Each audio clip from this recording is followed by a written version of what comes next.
For this Thought Thursday, I'm going to be talking about why I'm disappointed in the Sony FX3 firmware update version 2. Here's the story. Recently, I've been doing more and more 3-camera multi-cam shoots.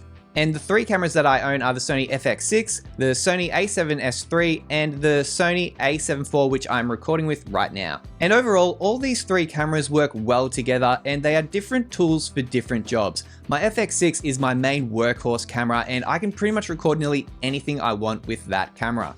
But when I'm doing shoots that don't require 3 different camera angles at the one time, I do use these other cameras for other tasks. For example, the Sony a7S III I like to put on a gimbal because it's nice and small and light, and I don't need to strip down the FX6 to be able to use it on a gimbal. And although the a7S III can take photos, and I have used it for photos in the past, the a7 IV does great photos, and I mainly use that camera as my photography camera and an extra angle when needed. But when I was on a recent 3-camera shoot, I was thinking that maybe I could swap out my a7S III for an FX3.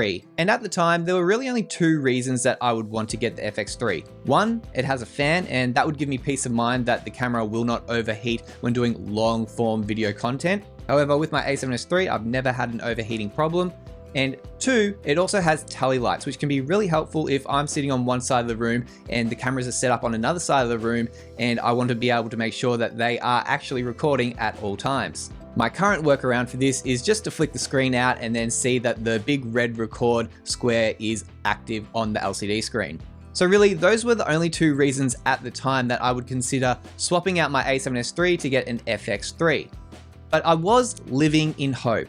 I knew that there was a firmware update coming along, and I was really hoping that there'd be a few extra features that would really push me over the line to want to purchase the FX3. After all, the FX3 is in the Sony Cinema line, and I would expect it to start to look a little bit more similar to what the FX6 has, but not all the way there. Obviously, the FX6 is bigger, it has different ergonomics, more buttons, it has the built-in electronic variable ND, and a few other features that does separate it from the FX3.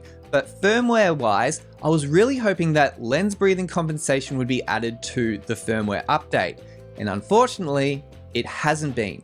And there are a few other features that I would think that the FX3 could have incorporated, like waveform monitoring and shutter angle. And to me, having this camera in the cinema line and not having those features is really confusing. So right now, I'm a little bit disappointed with this firmware update that the FX3 has got. The only real thing that stood out to me with the update was now you can bake in LUTs into your footage, which is a really helpful thing to be able to do if you're shooting for a client and you don't want them to have to worry about color grading. You can just import a custom LUT into your camera, burn it into your footage, and then know that they're not going to be editing a video and then distributing it as S-Log3, which I've heard many horror stories about from other creators online. So it's got me wondering, what is in the pipeline for the a7S III? There is bound to be a future firmware update for this camera, and only a few months ago, I would be expecting that lens breathing compensation would be coming to cameras like the a7S III, the FX3, the FX9, and the A1. But as of recording, the only cameras that have this feature are the Sony a7 IV and the Sony FX6. And fortunately enough, I own both of those cameras, but I would really like to see this feature come to other cameras in the Sony ecosystem, especially the ones that are more video focused. So right now, I'm just going to sit with my a7S III and see what kind of firmware update comes with that. Maybe they'll add lens breathing compensation, but if they did, that would probably leave a lot of FX3 users losing their minds.